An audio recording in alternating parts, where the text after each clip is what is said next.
Hello everyone, আসসালামু আলাইকুম। প্রতিদিনের মতো আজও কিন্তু চলে এসেছি আজকে ভিন্ন রকম একটা রেসিপি নিয়ে। আজকে আমি করে দেখাবো কীভাবে গরুর ভুঁড়ি ভাজি করতে হয় বা গরুর ভুঁড়ি রান্না করার রেসিপিটা। অনেকেই এটাকে কিন্তু ঝামেলা মনে করে থাকে বা পারফেক্টভাবে এটা কীভাবে রান্না করতে হয় সেটা বুঝতে পারে না। তো আজকে যদি আমার রেসিপিটি ফলো করেন আপনি কিন্তু খুবই মজাদার এবং সুস্বাদুভাবে এই গরুর ভুঁড়িটা আপনি ভাজি করে নিতে পারেন। এটা যদিও ভুঁড়িটা নেওয়ার সময় একটু সময় সাপেক্ষ, রান্না করাটা কিন্তু একদমই সহজ। আপনি একটু খেয়াল করলে বুঝতে পারবেন আর পারফেক্টভাবে কিন্তু এই গরুর ভুঁড়িটা রান্না করতে পারবেন। তো আমি এখানে এটার জন্য প্রথমে এখানে 1 কেজির মতো গরুর ভুঁড়ি নিয়ে নিয়েছি এবং আগে এটাকে আমি গরম পানি দিয়ে ফুটিয়ে ভালোভাবে সিদ্ধ করে নিয়েছি যেন গন্ধটা না থাকে। তো এবার চলে যাব আমি মূল প্রসেসে। আর এর জন্য আমি চুলায় একটি প্যান বসিয়ে দিয়েছি আর তাতে দিয়ে দিচ্ছি পর্যাপ্ত পরিমাণে সয়াবিন তেল। এই তেলটার মধ্যে আমি কিছুটা গরম মশলা দেবো আগে, যেটা আগে ভেজে নিলে কিন্তু খুব সুন্দর একটা ফ্লেভার দেবে। আর এর জন্য আমি এখানে 3টে দারচিনি, 3-4টে তেজপাতা এবং 4-5টে এলাচ নিয়ে নিয়েছি। তারপর এগুলোকে আমি গরম তেলের মধ্যে দিয়ে দিচ্ছি এবং কয়েক সেকেন্ডের জন্য এটা ভেজে নিচ্ছি। আপনি কয়েক সেকেন্ড পরে কিন্তু দেখতে পাবেন এটা থেকে কিন্তু বেশ সুন্দর একটা গ্রান বের হবে। তো এটাকে কয়েক সেকেন্ড ভাজার পর এর মধ্যে আমি 1 কাপ পেঁয়াজ দিয়ে দিচ্ছি।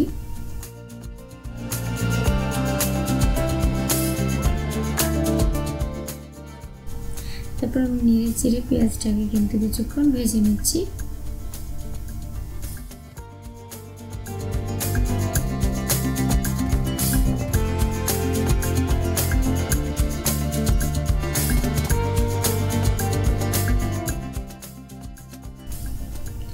তো যখনই কিছুটা ভাজা হয়ে যাবে তখন আমি এর মধ্যে 3 টেবিল চামচ আদা রসুন পেস্ট দিয়ে দেব। অবশ্যই আদা রসুন পেস্টটা একটু বেশি দিতে হবে, যেহেতু এটা গরুর মাংস কিংবা গরুর ভুঁড়ি বোনার রেসিপি, এতে করে কিন্তু আদা রসুনটা অবশ্যই একটু বেশি দিলেই খেতে ভালো লাগবে। তো আমি আদা রসুন পেস্টটা দিয়ে এগুলোর সাথে ভালোভাবে ভেজে নিচ্ছি। তো যখন এগুলো ভাজা হয়ে যাবে আমি এর মধ্যে অল্প কিছুটা পানি অ্যাড করে দেবো যেন পুড়ে না যায়। তারপর বাকি উপকরণগুলো দিয়ে দেবো। এরপর আমি এর মধ্যে দিয়ে দিচ্ছি 1 টেবিল চামচ হলুদের গুঁড়ো, 2 টেবিল চামচ মরিচের গুঁড়ো এবং স্বাদ মতো লবণ। এরপর আমি চামচ দিয়ে নেড়ে চেড়ে এটাকে মিশিয়ে নিচ্ছি।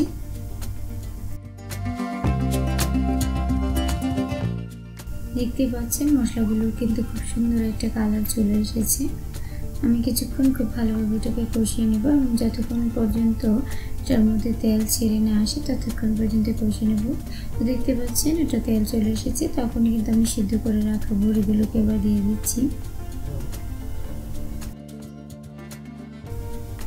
তারপর নেড়ে চেড়ে কষানো মশলাগুলোর সাথে এবার এই ভুঁড়িগুলোকে মিশিয়ে নিচ্ছি। আজকে আমার প্রসেস খেয়াল করলে কিন্তু আপনি আমার ভীষণ সুন্দরভাবে ভুঁড়িটা রান্না করতে পারবেন।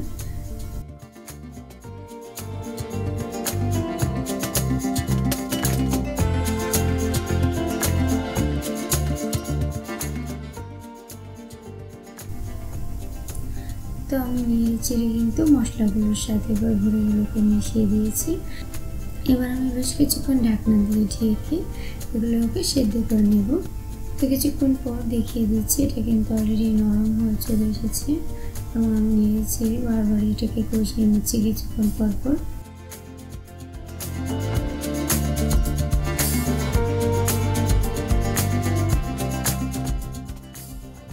তারপর কিছুক্ষণ কষিয়ে নেওয়ার পর এর মধ্যে আমি কিছুটা পানি দিয়ে দিচ্ছি যেন পুরোপুরি এটা সিদ্ধ হয়ে যায়। এই পানিটুকুর মধ্যেই কিন্তু এটা খুব সুন্দরভাবে সিদ্ধ হয়ে যাবে। আর এই জন্য আমি পানিটা দিয়ে আবারও ঢাকনা দিয়ে ঢেকে বেশ কিছুক্ষণ সিদ্ধ করে নিচ্ছি।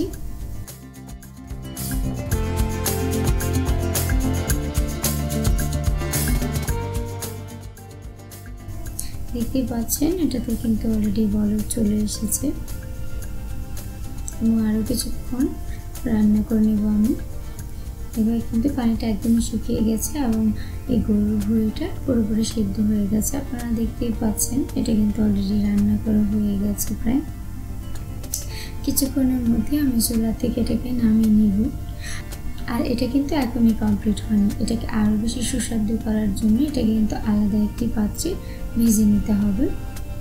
তো আমি প্রথমেই এই রান্নাটা শেষ করেছি, তারপর এটাকে ভাজার জন্য অন্য একটি প্যান বসিয়ে দিয়েছি, আর তাতে 2-3টি শুকনো মরিচ দিয়ে দিচ্ছি, আর দিয়ে দিচ্ছি অল্প কিছুটা রসুনের কোয়া।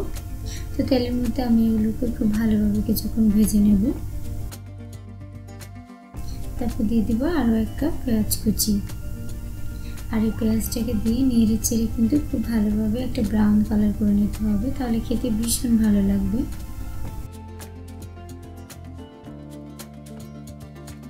তো অল্প কিছুক্ষণ পরে দেখা যাবে পেঁয়াজটা কিন্তু সুন্দর একটা ব্রাউন কালার চলে আসবে, তখনই রান্না করে রাখা গরুর ভুঁড়িটা কিন্তু এর মধ্যে দিয়ে দিতে হবে। আপনারা চাইলে কেউ কিন্তু পূর্বের অবস্থায়ও খেতে পারবেন, তবে যারা একটু ভিন্ন স্বাদে বা আরও বেশি মজাদার করে খেতে চান তারা কিন্তু অবশ্যই তাহলে দ্বিতীয় পর্বের মধ্যে ভেজে নেবেন, তাহলে খেতে আরও বেশি মজাদার লাগবে এবং দেখতেও অনেক বেশি লোভনীয় হবে। তো দেখতে পাচ্ছেন আমি ব্রাউন করে রাখা পেঁয়াজগুলোর মধ্যে কিন্তু এই গরুর ভুঁড়িটা দিয়ে দিয়েছি এবার, আর নেড়ে চেড়ে সবগুলোর সাথে মিশিয়ে কিছুক্ষণ ভেজে নিচ্ছি।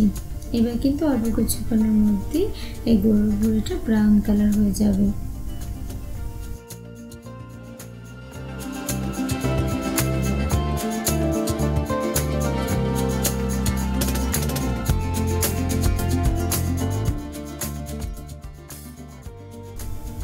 তো বন্ধুরা আপনারা কিন্তু দেখতেই পাচ্ছেন আমার খুব বেশি সময় লাগেনি, এবারে কিন্তু গরুর ভুঁড়ির যে পারফেক্ট একটা রান্না সেটা চলে এসেছে, আর কালারটা দেখেই বুঝতে পারছেন এটা কতটা মজাদার এবং কতটা সুস্বাদু হয়েছে। আমি কিন্তু গরুর ভুঁড়ি থাকলে এভাবে রান্না করে দিই, আমার বাসার সবাই এটা খুব বেশি পছন্দ করে। তো এবার দেখতে পাচ্ছেন এবারে কিন্তু আমার এই ভুঁড়ি রান্না করাটা বা ভুঁড়ি ভাজাটা একদমই হয়ে গেছে। এবার আমি সর্বশেষ কিছুটা জিরা ব্যবহার করছি এবং এখন আমি এগুলোকে পরিবেশনের জন্য তুলে নেব। তো ভিউয়ার্স আমি চেষ্টা করেছি আমি যেভাবে গরুর ভুঁড়িটা রান্না করি বা যেভাবে সুস্বাদু হয় সেটাই আপনাদের সাথে শেয়ার করার জন্য। তো ভিউয়ার্স আমি আশা করছি আমার আজকের এই গরুর ভুঁড়ি রান্না করার রেসিপিটা আপনাদের ভালো লেগেছে, আর আমার রান্নাটা যদি আপনাদের ভালো লাগে তাহলে প্লিজ আমার চ্যানেলটিকে সাবস্ক্রাইব করে দেবেন।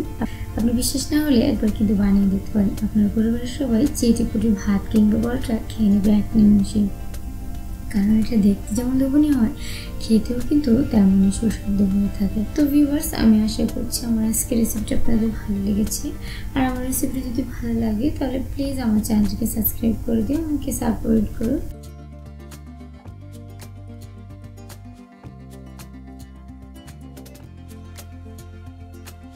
আমি সবসময় চেষ্টা করবো তোমাদের জন্য সহজ এবং সুন্দর সব রেসিপি নিয়ে হাজির হতে। সেদিন তোমরা সব অনেক বেশি ভালো থাকবে, আমার জন্য দোয়া করবে। আল্লাহ হাফেজ।